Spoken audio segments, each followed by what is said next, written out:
BA भाग द्वितीय में सामाजिक अनुसंधान पद्धति पुस्तक में हम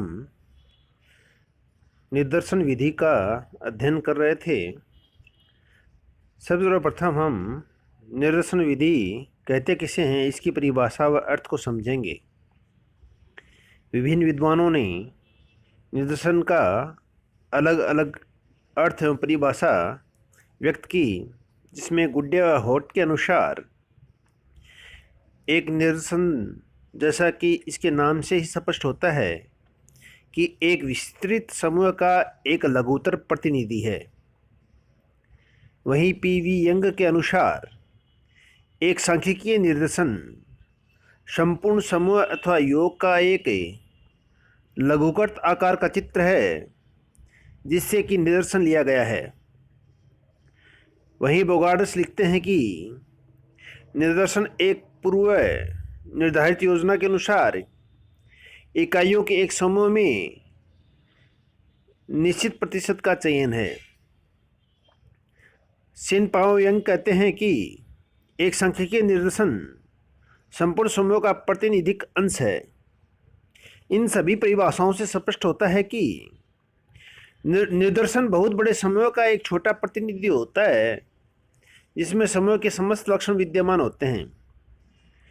प्रतिनिधि इकाइयों के अध्ययन द्वारा प्राप्त निष्कर्षों को समग्र अथवा समूह पर लागू किया जाता है। सरल शब्दों में कहें तो निदर्शन सामाजिक अनुसंधान व सर्वेक्षण की आधारशिला है। जब हम सभी समूह के सभी सदस्यों का अध्ययन न करके कुछ इकाइयों का अध्ययन करते हैं और उन इकाइयों से प्राप्त तथ्यों के आधार पर यदि हम निष्कर्ष तक पहुंचते हैं, तो वह निदर्शन कहलाता है। अब हम आगे पढ़ेंगे निदर्शन के आधार। प्रश्न यह उठता है कि निदर्शन में थोड़ी सी इकाइयों को बहुत बड़े समूह का प्रतिनिधि कैसे मान लिया जाता है, इसके क्या आधार होते हैं। देखिए, सबसे पहला आधार है समग्र की सजातीयता। ऊपरी तौर पर हमें व्यक्तियों तथा तथ्यों में बहुत अधिक असमानताएं दिखाई देती हैं। यहाँ तक कि एक कारखाने में बनने वाली कोई दो वस्तुएं भी पूर्णतः समान नहीं होती और दो जुड़ा भाई भी समान नहीं होते। फिर भी यदि हम ध्यानपूर्वक विचार करें या देखें तो ज्ञात होगा कि ऊपरी तौर पर दिखाई देने वाली इस विविधता में भी अंतर्निहित एकता अथवा समानता होती है। उदाहरण के लिए, सभी मनुष्यों की शारीरिक बनावट में ऊपरी तौर पर अनेक विभिन्नताएं दृष्टिगोचर होती हैं, फिर भी शारीरिक दृष्टि से उनमें कई समानताएं विद्यमान हैं।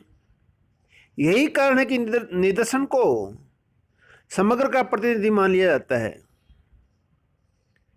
निदर्शन का दूसरा आधार है प्रतिनिधित्वपूर्ण चुनाव की संभावना।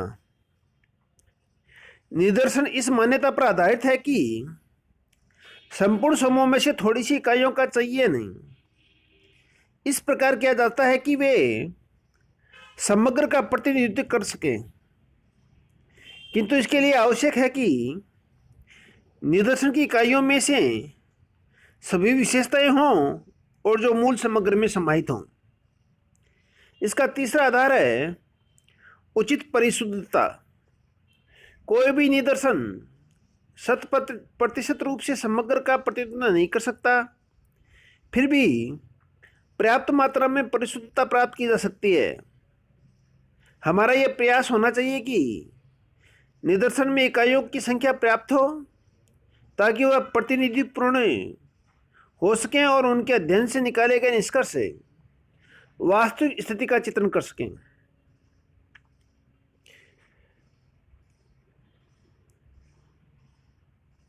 अब है एक निदर्शन की आवश्यक विशेषताएं कौन सी होती हैं।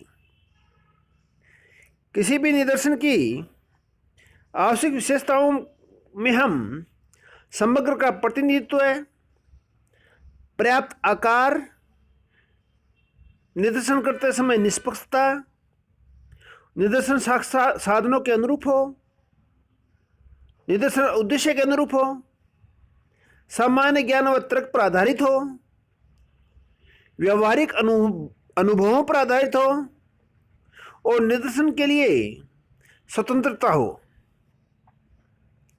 एक सर्वेक्षण में वह निदर्शन उत्तम होता है जो कुशलता, प्रतिनिधित्व, विश्वसनीयता तथा लोच की आवश्यकताओं की पूर्ति करता हो।